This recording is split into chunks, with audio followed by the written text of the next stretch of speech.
Now, I would like to request Dr. Narendra Bhatt to enlighten us regarding the Maha Agenda and panel discussion. President of the Central Council of Indian Medicine, Honorable Vice Chancellor, Dr. Jamkar, Guru Nam Guru, Professor Adesh Singh, my friend Dr. Kohli, Dr. A.K. Sharma, Dr. Narayana, Adarniya Vaidya Tambeji, my friend Nimish Shroff, the representative of Govardhan Pratishthan, senior faculty members who are present here, and friends. It is indeed a pleasure to be here, though at a short notice.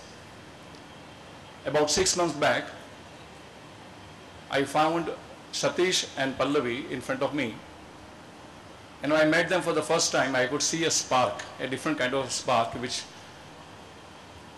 one is eager to see. And it is that spark which I observed in these two people which has made me come here today and address you. I firmly believe that Ayurveda has progressed during last 3 to 4 decades because of the demands of the people and not because we have done any systematic way. This country, I'm not talking about we people Ayurveda, but this country as an agenda has not been able to do anything. It is the people's demand why we have progressed today. It is in that spirit that when they came to me, I said that Maharashtra has largest number of Ayurvedic colleges in the country. We are represented about 24% of academics annually of the whole country. We have probably 27% of the Ayurvedic industry in this state. We have maximum number of professionals who are practicing Ayurveda in the country. And still, if you look at it, the government, the administration, and what we could have delivered in last 3 decades has not been delivered. So keeping that in mind, I suggested to these two young people that why don't you create an agenda of what we call as Maha Agenda for this conference. As many of you might be doing, this was to be done 4 months back, but it did not take place, and now it is taking place. I'm happy that I'm here. We also looked at what are the factors that can contribute to the growth of the system. Very eminent speakers like Professor Adesh Singh just now talked about green pharmacy. He also talked about the budget part of the allocation towards Ayurveda. Dr. Jamkar talked about research, and we are going to talk about research again at 2 o'clock. But the question is, where is the delivery? Where is that research outcome which can give me a product which could be practiced by everybody in this country? We'll talk about that later, but we need some sort of an agenda, and if we cannot do it at national level, I just thought, at that time I was involved with the present Health Secretary, Mr. Chahal, and that is how I happened to meet Dr. Kohli and Mr. Chahal together. I said, can we create an agenda for at least state of Maharashtra which can be taken for the next 5 years? And that was the purpose, what we did.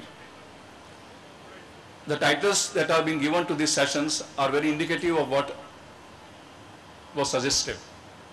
One is called as Conclusive Research for Impact. I've been part of research for the last 30 years. I've seen the good, bad and ugly of it. There is good, there are many things that are being practiced, but there is a lot of research which goes into a diffuse manner. Either it gets diffused because of the dead end it reaches, or it gets diffused because there is no next level which is being encouraged or taken forward. So we do research, a lot of efforts are being done, but they do not get the results out of it. Professor Adesh Singh and many of the colleagues have been involved with educational reforms. And with all due respect, CCIM President is here. Professor Adesh Singh is one of the senior most professors, as we said, Guru Nam Guru here. But if we really want to change the Ayurvedic profession, we need to change the Ayurvedic education, and we need education reforms at the Amul level, at the basic level of this education. If we do not do that, we are going to be in trouble. So with all due respect, I had a talk with you about 1.5 years back, Raghunandanji, and we had a 5-day meeting in Bangalore, I still remember. But only by revisiting your syllabi, you are not going to change the pattern of education. You just revisiting the syllabus and changing the mark systems, changing the questionnaire systems is not going to change the impact that Ayurvedic education reforms requires.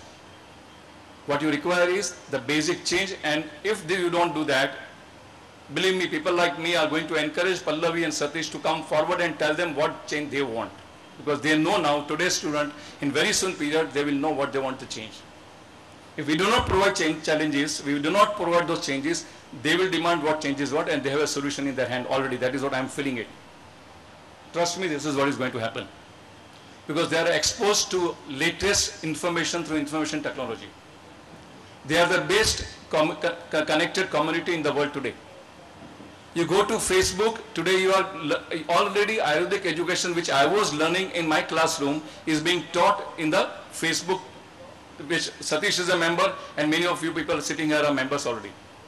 So what we are teaching in classes is being already taught on Facebook and internet. So if your institutionalized system, if do not change, believe me, it is going to create a major problem for this country. Professor Singh very rightly talked about the 2.5% budget.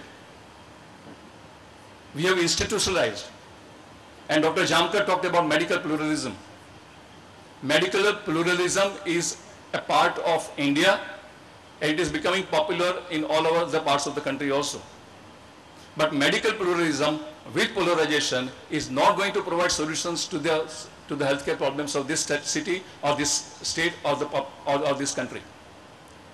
The polarization is going to create more and more parallelism, more and more competitiveness, and it is going to be a costly affair.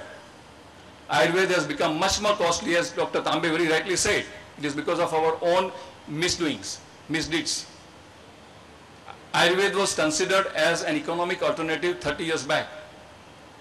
Today, tell me how many of you are practicing Ayurveda, and when you are sitting in your clinic, what is the cost and profitability of an individual practitioner?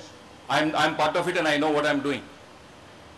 I have to fight with my chartered accountant when he tells me that an average medical practitioner has a percentage of profitability. When I tell him that no, my profitability is less, he is not ready to believe me. He said, "Ka 2 number ka paisa kama rahe hain." So this is a fact. Because if you look at the cost of medicine at which a practitioner is procuring the medicine, I think it's becoming costly. I think we have to look at these issues, and if we do not look at it, we are going to be in trouble, because we have commoditized Ayurveda. What I observe is that Ayurveda is becoming more and more as a commodity, to be sold on TV, to be sold to newspapers. We have no choice but to encourage preventive and promotive care.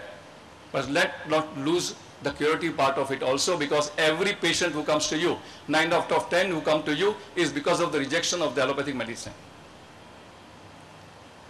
When you come across a patient who has been given 3 antihypertensive drugs, 1 hypolipidic agent, for that he is given a diuretic, and when he is given to protect that an antacid or a vitamin thing, look at the cost burden that he is going through.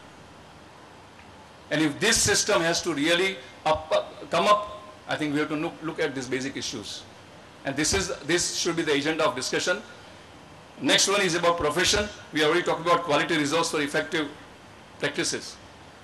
If we do not encourage profession and we do not provide the tools for profession, I think it is going to be more and more in the hands of marketing forces. And I have been part of industry. You will not be able to prevent it. And industry welcome it. Corporatization of Ayurveda is inevitable. It is welcome. But if we work together, then it will benefit to industry, it will benefit to corporate, as well as it will benefit to the Ayurvedic profession also. Industry. Where are we talking about? We have used the word inclusive development for rapid growth. We are growing, but we are growing like at a tortoise speed. Industry has been growing from X amount, say from 600, 700 crore to about 3,000 to 5,000 crore today. But where does it, when you compare it with 90,000 crore turnover of India of allopathic system, where do you stand? If you are not going to be sensitive to these aspects, believe me, the future of Ayurveda will survive, but its identity will be lost. You will not know what is Ayurveda. It will have a different shirt, it will have a different trouser, it will have a different looks, and you will not have control over it. When we look at the international affairs, and that is where my friend Dr. Narayana will agree with me, we need to address the regulatory impact of the global situations straightforward. We have to take the bull by horn, and then only we will be able to do impact in the global market. If we just try to play with GMPs and other things, well, let it be the issue of India. let us not mix up India with the global marketing. If you want to go to global forces, we have to look at the global forces and then evolve your strategies and your planning. Finally, mention